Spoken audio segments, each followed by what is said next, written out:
की जिसमें सीखेंगे कंडीशनल स्टेटमेंट्स।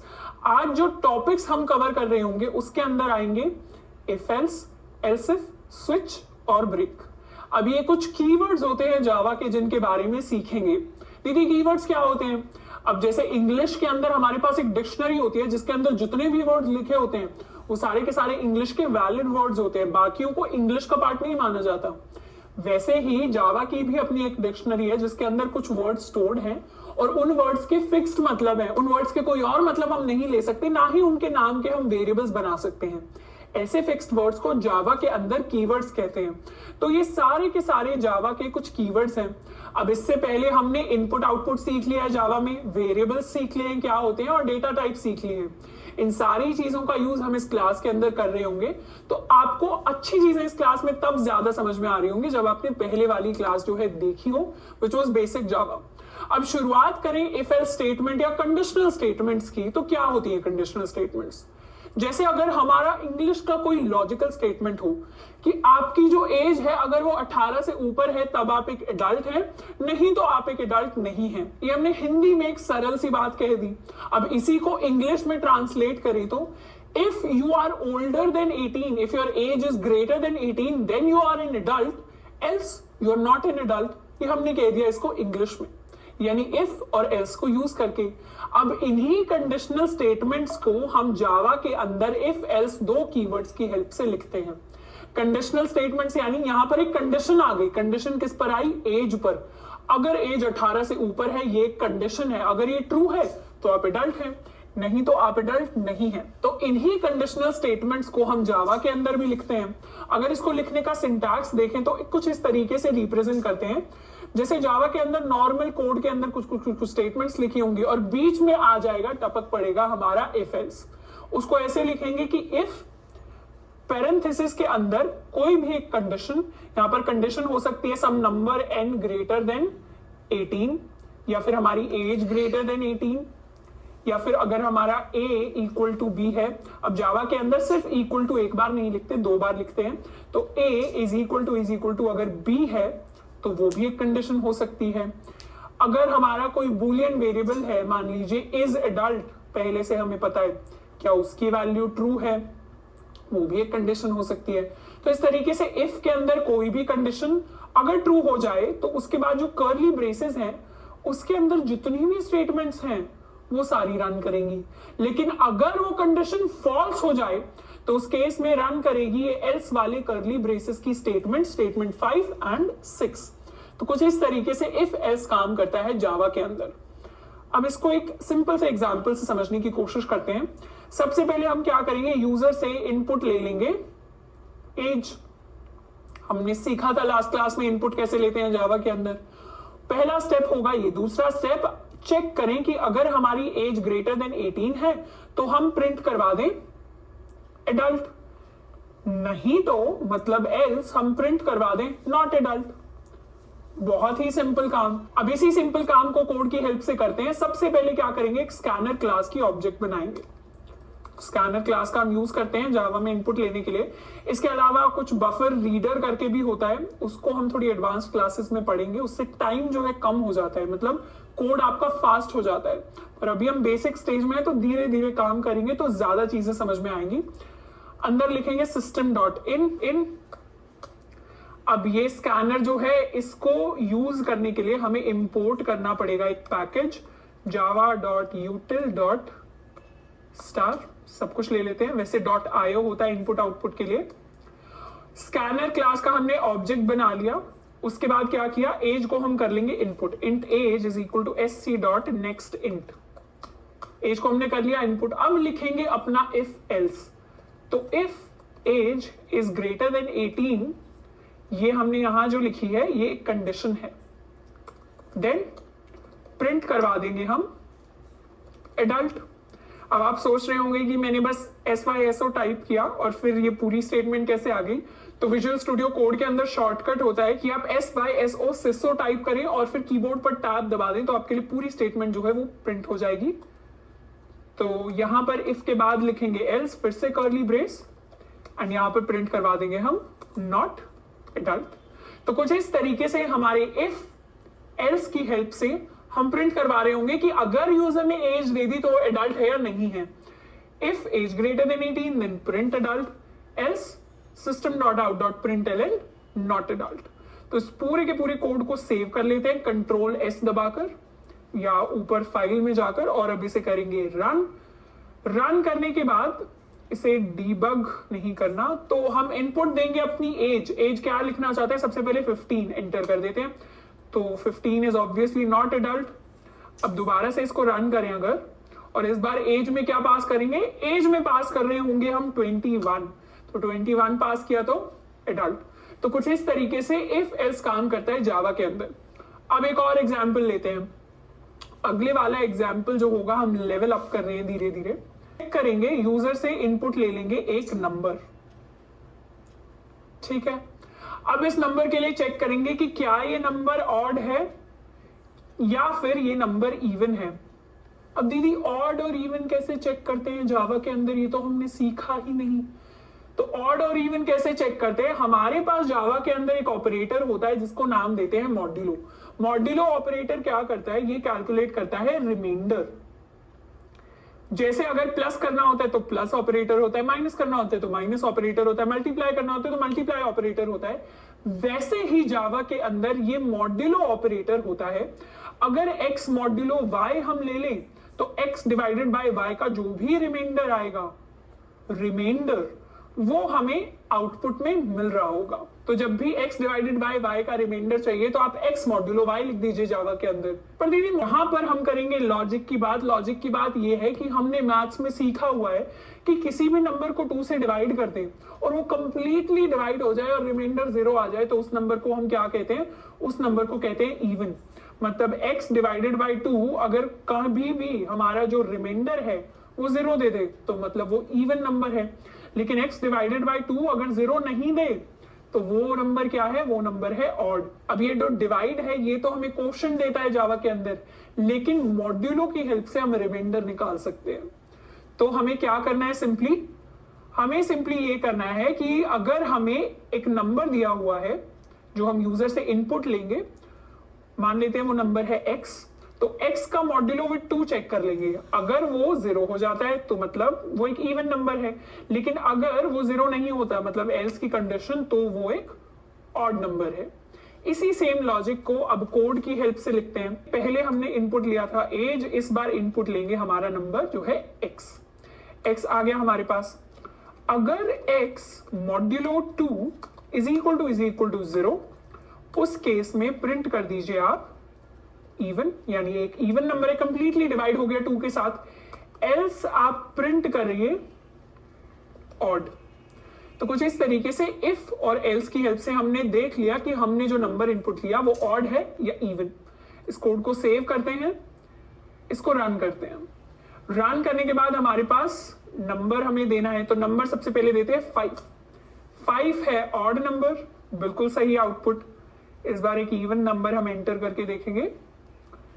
इस बार एंटर करते हैं 2 एक इवन नंबर है, बिल्कुल ठीक। तो कुछ इस तरीके से लॉजिकली इफ एल्स को यूज करके हम पता कर पा रहे हैं कि हमारी स्टेटमेंट, जनरल लाइफ की स्टेटमेंट्स कोड में कैसे रिप्रेजेंट होती है। अब इसके बाद एक और क्वेश्चन हम करके देखेंगे। इस क्वेश्चन से थोड़े से नए कॉन्सेप्ट्स हम सीख रहे होंगे। सबसे पहले इस क्वेश्चन को आसान तरीके से करेंगे। तो हमें जो क्वेश्चन गिवन है वो ये है कि आप क्या करिए, यूजर से इस बार 2 नंबर इनपुट लीजिए, एक a एक b। अगर a b के इक्वल है तो उस केस में प्रिंट करवाइए इक्वल।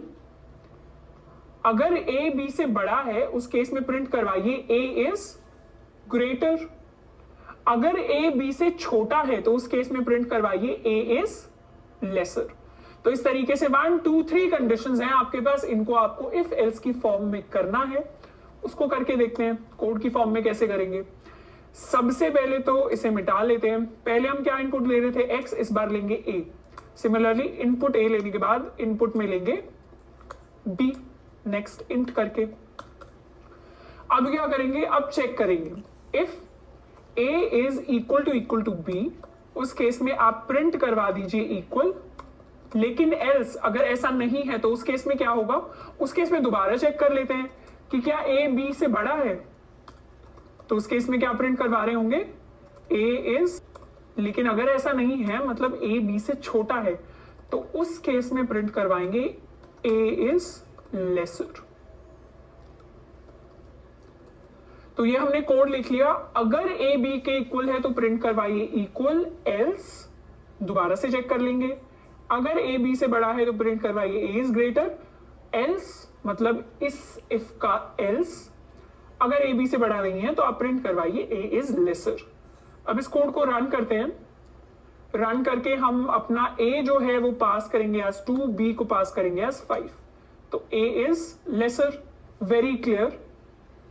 तो इससे हमें क्या समझ में आया कि अगर हमें सिर्फ इफ एल्स दिया हो तो एल्स के बाद भी बहुत सारी ऐसी कंडीशंस होती हैं जो हम चेक करना चाहते हैं। मतलब इफ तो हमने चेक कर लिया, इक्वल टू चेक कर लिया, उसके बाद भी हमें चेक करना है ग्रेटर है, लेस है, क्या है। तो ऐसे केस में हमें एल्स के अंदर सारी कंडीशंस लिखनी पड़ेंगी। तो थोड़ा सा जो कोड है वो अभी क्लीन नहीं दिख रहा, तो जावा में इसका सॉल्यूशन निकला। जावा में इसका सॉल्यूशन जो निकला उसको हम कहते हैं else if statements. Else if यानी आपने इफ तो चेक कर लिया कि अगर वो नहीं है तो फिर आप दोबारा से एल्स इफ कर सकते हैं। एल्स के अंदर आपको सब कुछ नहीं लिखना। किस तरीके से सिंटैक्स रहेगा, आपने इफ कंडीशन में चेक कर लिया कि स्टेटमेंट 1 स्टेटमेंट 2 प्रिंट हो जाए अगर कंडीशन 1 सच है, लेकिन अगर ऐसा नहीं है तो फिर आप चेक कर लें कंडीशन 2 एल्स इफ लिखकर, तो ये कंडीशन 3 और 4 यानी स्टेटमेंट 3 और 4 एग्जीक्यूट हो रही होंगी। उसके बाद आप कितने भी एल्स इफ लिख सकते हैं और फिर एंड में आप लिखिए अपना फाइनल एल्स। अब आप इसमें बोल सकते हैं दीदी हम बार बार इफ भी तो लिख सकते थे। इफ में लिख देते कंडीशन 1, दोबारा इफ लिख देते कंडीशन 2 और फिर से इस तरीके से हम अपनी दो कंडीशन चेक कर लेते। लेकिन बार बार आप इफ लिखते हैं तो पहले वाली भी चेक होगी, दूसरे वाली भी चेक होगी। लेकिन एल्स इफ जब आप लिखते हैं तो पहले वाली अगर ट्रू हो गई तो ये चेक नहीं होगी, लेकिन अगर पहले वाली ट्रू नहीं हुई तो ये चेक होगी। अगर पहले वाली भी ट्रू नहीं हुई, ये भी ट्रू नहीं हुई, तब ये रन होगी। तो कुछ इस तरीके से हमारा एल्स इफ एल्स काम करता है जावा के अंदर। अब इस सेम कोड को अगर हमें एल्स इफ की फॉर्म में चेंज करना है तो कैसे करेंगे। इफ तो हमने वैसा का वैसा रखना है, यहां पर हम बस इसे बना देंगे एल्स इफ, और ये वाला पेरेंथेसिस हम हटा देंगे। तो ध्यान से देखें तो क्या हुआ, if a is equal to B then this condition, else अगर ऐसा नहीं है तो फिर आप दोबारा चेक करिए if a is greater than b then a is greater, else आप दोबारा चेक करिए a इज लेसर। तो इसे थोड़ा सा क्लीन कर देते हैं और सेव कर देते हैं।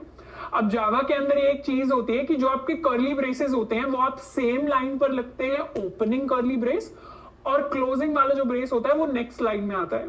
तो अगर आप इसको यहां भी कर देंगे तो भी कोड में कोई प्रॉब्लम नहीं आएगी, बट ये कन्वेंशन है जावा को लिखने का कि आप सेम लाइन पर करते हैं। तो ये बेसिकली दिखाता है कि आप एक अच्छे कोडर हैं, कोडिंग अच्छे खासे टाइम से कर रहे हैं, तो आपको पता है कि कौन सी लैंग्वेज के कौन से रूल्स होते हैं। तो कुछ इस तरीके से हमने एल्स इफ का यूज कर लिया। अब इस कोड को भी एक बार रन करके वेरीफाई जरूर कर लेते हैं।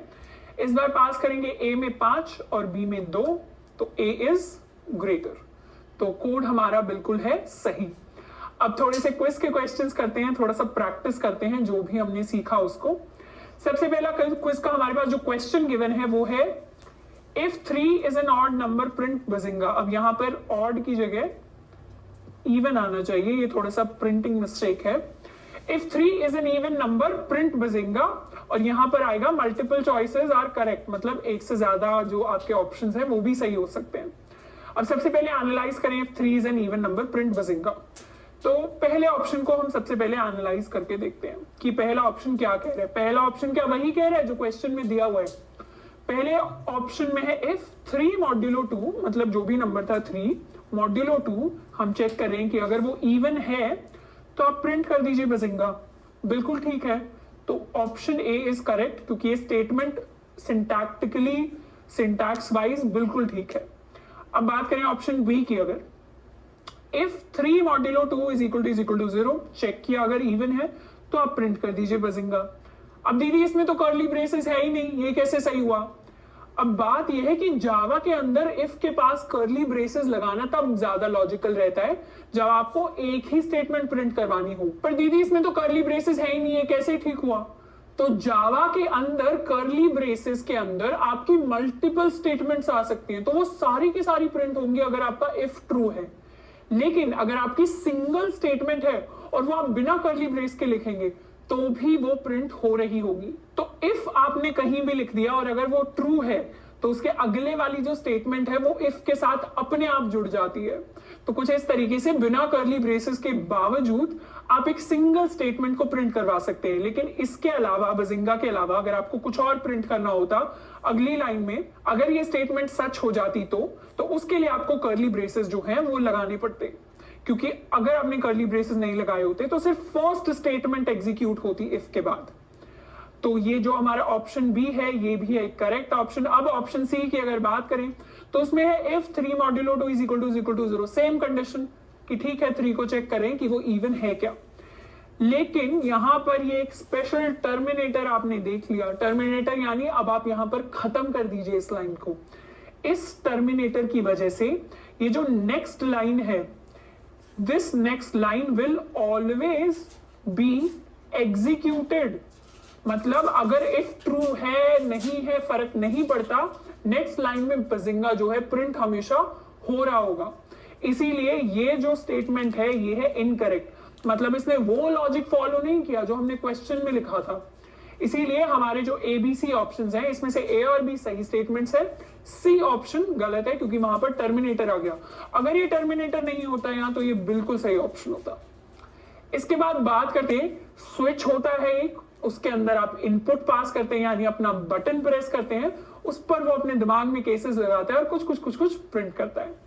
अब हमने जो ये रोबोट वाली चीज की थी इसको हम स्विच की हेल्प से करते हैं। तो इस पूरे के पूरे कोड को हम कमेंट आउट कर देते हैं।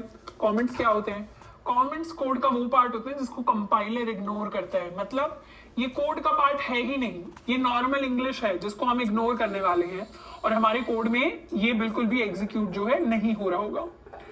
तो हम कमेंट्स के बारे में आगे वाली क्लासेस में सीखेंगे। आप इसको कंप्लीटली डिलीट भी कर देंगे तो भी चलेगा, हम बस कंपैरिजन के लिए रख रहे हैं। तो कोड में लिखेंगे स्विच, स्विच के अंदर क्या पास करेंगे? हमारा बटन, और यहां पर लिखेंगे केस 1। केस 1 क्या कहता है कि आप प्रिंट कर दीजिए हेलो। हेलो हमने प्रिंट किया, फिर कर गए हम ब्रेक।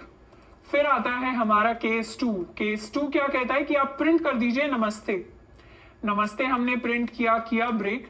उसके बाद आता है केस 3। केस 3 हमारा कहता है कि आप प्रिंट कर दीजिए बॉन्जूर। बॉन्जूर हमने प्रिंट किया, उसके बाद किया ब्रेक। फिर आता है हमारा डिफॉल्ट यानी स्पेशल केस। डिफॉल्ट में हमने क्या प्रिंट किया? Invalid button. इनवैलिड बटन जब प्रिंट किया तो यहां पर ब्रेक की हमें जरूरत है ही नहीं। तो कुछ इस तरीके से हमारी जो इफ एल्स स्टेटमेंट्स थी वो इस स्विच की फॉर्म में कन्वर्ट हो गई। और आप ध्यान से देखेंगे तो ये बहुत क्लीन लग रहा है देखने में आपको स्विच वाला कोड। तो इसीलिए स्विच को हम यूज करते हैं जब बहुत सारे इफ एल्स स्टेटमेंट्स हो जाते हैं और अपने कोड को हमें थोड़ा सा क्लीन करना होता है। तो अब इस सेम चीज को हम रन करेंगे जावा के अंदर। एंड अब कौन सा बटन प्रेस करेंगे? चलिए प्रेस करते हैं बटन नंबर 2 और इससे हमारे पास प्रिंट हो गया है नमस्ते। तो इस तरीके से जावा के अंदर हमने कवर कर लिए हैं if else, else if, switch और ब्रेक।